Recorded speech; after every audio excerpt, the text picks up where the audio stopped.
بسم اللہ الرحمن الرحیم، اللہم صلی علی محمد وعلی آل محمد۔ Welcome to the show. صاحبوں، اسٹیبلشمنٹ نے بیرسٹر سیف کے ذریعے یہ افواہ پھیلائی ہے کہ عمران خان کو پیرول پہ رہا کیا جا سکتا ہے۔ یہ افواہ اس لیے پھیلائی گئی ہے کہ جو ڈر ہے اس وقت اسٹیبلشمنٹ کو کہ سہیل آفریدی بہت تیزی سے گیند لے کے آگے بڑھے گا، اور افواہیں جو ہیں وہی اب ایک ہتھیار رہ گئی ہیں کہ اس کے ذریعے یہ اس کا راستہ روکیں۔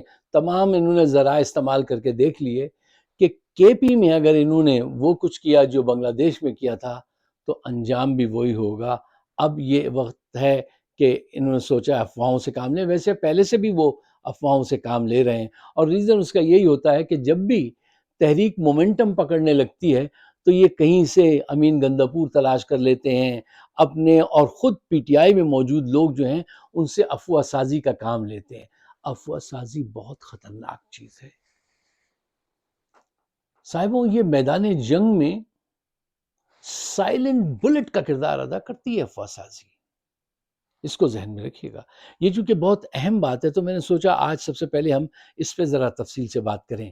دیکھیے، سیاست میں ہمیشہ سچ کی جیت ہو یہ ضروری نہیں۔ تین ایلیمنٹس ہیں جو بہت ہی پاورفل ہیں۔ نمبر 1 آپ کا نیریٹو، نمبر 2 ٹائمنگ، نمبر 3 افواہیں، افواہ سازی۔ یہ تین جو ہیں یہ آپ کے کنٹرول میں ہونی چاہیے، آپ کی نظر میں ہونی چاہیے۔ کیوں؟ جنگ میں اور سیاست میں دونوں جگہ افواہ سازی بڑا کردار ادا کرتی ہے۔ جنگ اور سیاست کے علاوہ ہمارے گرد و پیش میں دوستوں اور فیملی کے درمیان میں بھی افواہ سازی بہت چلتی ہے۔ جب کوئی کسی کے قریب آنے لگے تو اس کے کان میں جا کے کچھ جھوٹی باتیں گڑھ کے کہہ دیتے ہیں اور لوگوں کو دور کرنے کی کوشش کرتے ہیں۔ یہ اس معاشرے کا بڑا حصہ ہے، پاکستانی معاشرے کا۔ اور جنگ اور میدان سیاست میں تو میں نے کہا نا، they work like a silent bullet، تو اس پہ آپ کو غور کرنا ضروری ہے۔ اچھا، اب سوال یہ پیدا ہوتا ہے کہ یہ جو افواہیں ہیں ان کا سلوشن کیا ہے، وہ بتائیے، ان سے بچا کیسے جائے۔ تو یہاں پہ 4 پوائنٹس میں آپ کو پیش کرنا چاہتا ہوں، ان کو قبول فرمائیے اور ہو سکے تو اسے عمل میں بھی لائیے۔ پوائنٹ نمبر 1، افواہ سے ڈرنا نہیں ہے، اس کو سمجھنا ہے۔ پوائنٹ نمبر 2، جذباتی انداز سے جواب نہیں دینا ہے، اسٹریٹجیکلی جواب دینا ہے۔ ریئیکٹ نہیں کرنا ہے، ریسپونڈ کرنا ہے۔ ریئیکٹ جو ہوتا ہے اس کو وہ انسٹنٹلی ہوتا ہے نا، فوری ریئیکٹ کر دیا آپ نے، اور ریسپونڈ جو ہوتا ہے ذرا سوچ سمجھ کر ہوتا ہے، ایک دم سے نہیں، سوچ سمجھ کے۔ اچھا، پوائنٹ نمبر 3، اس کو زیادہ ریپیٹ نہ کریں اپنے طرف سے۔ پوائنٹ نمبر 4، اعتماد کے ساتھ، سچائی کے ساتھ اور کنسسٹنسی کے ساتھ اس کا جواب دیجیے۔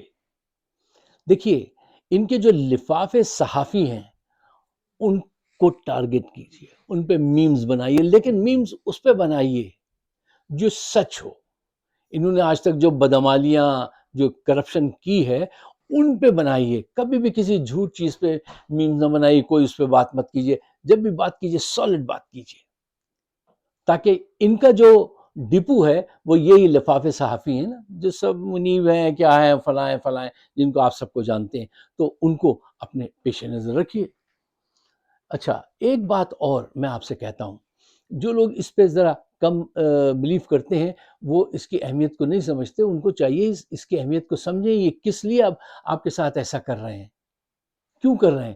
آج سے پہلے بھی جب بھی مومنٹم پکڑتی ہے آپ کی تحریک تو یہ ایسی افواہیں پھیلا دیتے ہیں، اب تو مذاکرات ہونے والے ہیں، اب تو یہ ہونے والا، اب تو کچھ نہیں ہونے والا۔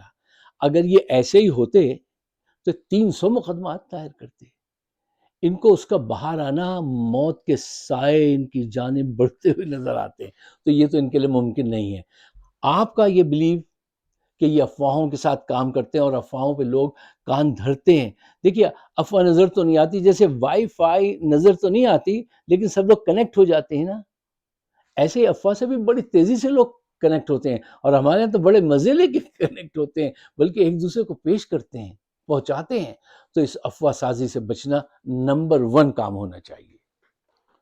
اچھا صاحب، ایک سوال جو سب لوگ ایک دوسرے سے پوچھ رہے ہیں اور جو بڑا کنسرن ہے سب کو، کہ جو کے پی میں آپریشن ہو رہا ہے، سہیل آفریدی یقیناً اس کی مخالفت کرے گا، کہے گا کہ بند کرو. بھئی جس صوبے میں آپ آپریشن کر رہے ہیں وہاں کے عوام کی بات آپ نہیں سنیے گا، ان کی بات نہیں مانیں گے. کیوں؟ ایسا نہیں ہونا چاہیے، ان کی بات ماننی چاہیے. ان کو شامل کرو، اگر تمہارے پاس کوئی عقلی ریزن ہے، تم سمجھتے ہو تو بات کرو. میرا آرگومنٹ یہ ہے، میں اگر یہ کہتا ہوں کہ آپریشن نہیں ہونا چاہیے تو مجھے چاہیے I must give you some good rational اپنی طرف سے آپ کو دوں. میرا یہ آرگومنٹ ہے. دیکھیے، حکومت کہتی ہے کہ ہم نے تحریک طالبان پاکستان، وہ جن کو دہشت گرد کہتے ہیں، ہم نے ان کے خلاف ایک سال میں 14,000 اسٹرائکس کی ہیں. اچھا، اگر وہ 14,000 سے نہیں ختم ہوئے تو اب آپ 14,156 یا 15,000 بھی کر لیں تو بھی وہ ختم نہیں ہوں گے. جن کو آپ 14,000 مرتبہ اسٹرائک کر کے ختم نہیں کر سکے، تو اس کا مطلب یہ ہے کہ آپ کو کچھ دوسرا سلوشن چاہیے. وہ سلوشن چاہیے جو عمران خان تجویز کرتے ہیں کہ بھئی مذاکرات پہ جاؤ، بات چیت پہ جاؤ، فورس اپنے پاس ہمیشہ اسٹرانگ رکھو، بڑی زبردست اپنی ایئر فورس رکھو، اپنی آرمی، اپنے ہر چیز بڑی A1 رکھو، دنیا کو خبر بھی دو کہ ہمارے پاس یہ سب کچھ ہے. لیکن اس کا استعمال کبھی کبھی کرو. 80% جو ہے نا وہ مذاکرات کے ذریعے چلو، باقی 20% سرجیکل اسٹرائک جب ضرورت پڑے، بالکل ہی ہاتھ سے نکل جائے تو اس کو تیزی سے آ کے استعمال کر کے دور ہٹ جاؤ. یہ ہوگی اسٹریٹجی. یہ کوئی اسٹریٹجی جو تم نے اپنائی ہے، اس میں سے کچھ اور بو آ رہی ہے.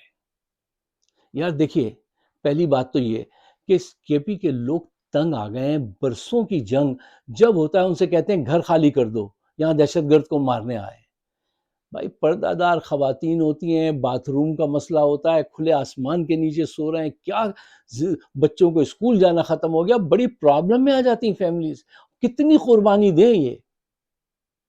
اب اس مرتبہ جو بو آ رہی ہے وہ یہ ہے کہ یہ چاہتے یہ ہیں کہ جہاں جہاں منرلز ہیں ان ایریاز کو چھین کر یہ دوبارہ وفاق میں لے جائیں.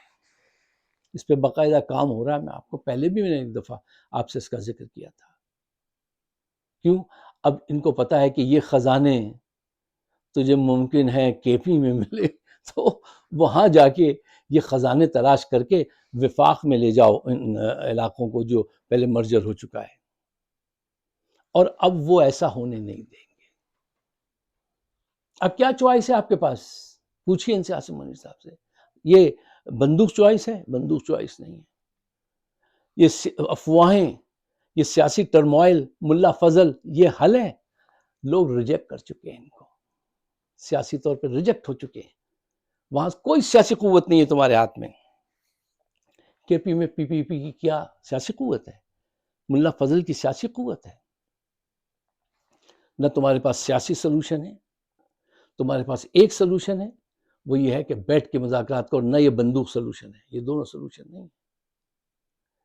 یہ صرف ان کی نظر میں وہ خزانے ہیں کہ ان کو ایک دفعہ دوبارہ وفاق کے انڈر میں لے کے پھر وہاں سے پھر آپ کو پتا ہے یہ ابھی جو کچھ ہو رہا ہے یہ چھیڑخانی ہے. ابھی یہ اس کو لمبی جنگ میں بڑے ہی اس وقت بین الاقوامی جو اگر آپ تعلقات پہ جائیں تو یہ پتہ نہیں کیا کچھ اپنا ضمیر تو پہلے سب سے پہلے بیچ دیا. سب کچھ بیچنے کو تیار ہیں، سب کچھ کرنے کو تیار ہیں. صرف تاریخ میں یہ نام آ جائے کہ ہمارے ہاتھوں نے امریکی صدر سے ہاتھ ملایا. یہ اس اسٹیٹس کے ذہنی طور سے یہ اتنے پست لوگ ہیں.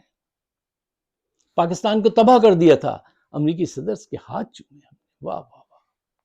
تم جو چومو بھی یار، لیکن پاکستان کو نقصان پہنچا کر. بل یہ سب کچھ ہو رہا ہے اور ہمیں اس کے خلاف آواز بلند کرنی چاہیے، اور جب سہیل آفریدی نکلے تو اس کا ساتھ دینا چاہیے. اچھا آئیے جلدی سے کلوزنگ کی طرف بڑھیں. آخری بات، عاصم منیر صاحب آصف زرداری سے ملاقات فرما رہے ہیں، ان سے مشورہ کریں گے، ان کو بڑا جینیس سمجھتے ہیں، وہ ایول جینیس ہیں، وہ ایسے کام تو تمہیں بتا سکتے ہیں کہ پیسہ کیسے مارنا ہے، لسانی تعصب کو کیسے کس وقت ہوا دینی ہے، کس وقت سم کارڈ کھیلنا ہے، کس وقت نہیں کھیلنا ہے، ٹھیک ہے، وہ یہ بتا سکتے ہیں۔ لیکن آج جو پوری دنیا کے حالات ہیں اور جو پاکستان کے حالات ہیں، اس میں تو بڑی حکمت، تدبر یہ چاہیے۔ وہ حکمت اور تدبر بیچنے والا نہیں ہے، اس کے پاس وہ چیزیں نہیں ہیں، اس کی دکان میں یہی ہے کہ قتل ایسے کروا دو، الزام اس پہ لگا دو، سم کارڈ ایسے استعمال کر لو، یہ سب چیزیں وہ بتا سکتا ہے، پیسے کہاں چھپانے ہیں، کیسے کرنا ہے، ٹھیک ہے، وہ یہ باتیں بتا سکتا ہے۔ جن حالات میں آپ نے پاکستان کو پھنسا دیا ہے انٹرنیشنل لیول پر اور ملکی سطح پہ بھی، اس سے اب آپ سچائی کے ساتھ، حکمت کے ساتھ، کچھ دانا لوگ ہیں بھی باقی اس ملک میں، ان کے ساتھ بیٹھیں، لیکن آپ کے اندر وہ دانائی کی روشنی، وہ سچائی کی خواہش ہی نہیں ہے، آپ کے اندر تو ایک ہی خواہش ہے، کسی طرح سے میں 10 سال کے لیے قابض رہوں، پاکستان کا جو ہوتا ہے ہو جائے۔ تو پھر ایسے تو کام نہیں بنے گا، یہ تو قدرتی اب کوئی ایسا کام کرے گی کہ آپ سے جان چھوٹے گی، لیکن عوام کو چاہیے کہ حق اور سچ کی خاطر، پاکستان کی خاطر اس پہ قائم رہیں۔ میری بات اگر آپ کے دل کو لگتی ہے تو اس کو شیئر ضرور کیجیے گا، مجھے اپنے خیالات سے نوازیے گا۔ آپ سب کا بہت بہت شکریہ۔